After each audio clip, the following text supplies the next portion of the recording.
This is our 97th practice question. You are a contract project manager working with the state of Bliss.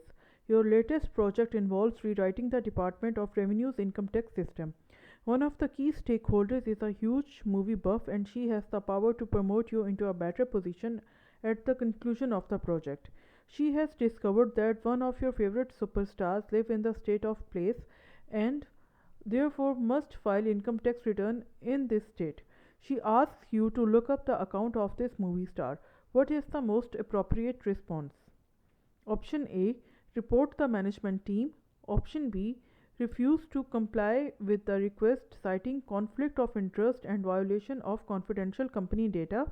Option C: look up the information she had requested because the data is considered part of the project. There is no conflict of interest.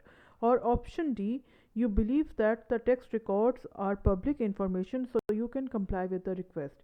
And the correct answer is option B. The situation presented here requires you to put the interest of the company and the confidentiality of the data of your own personal interest or those of your stakeholders. Option D is not the most correct response because it says you believe the information is public. This implies you haven't verified whether the data is private or public. Until you know that, treat the data is as confidential. In this case, the information is confidential and should be shared only with those who have a valid reason of using it. So the correct answer is option please. Thank you so much for listening. Please subscribe to the channel and best of luck for your PMP exam.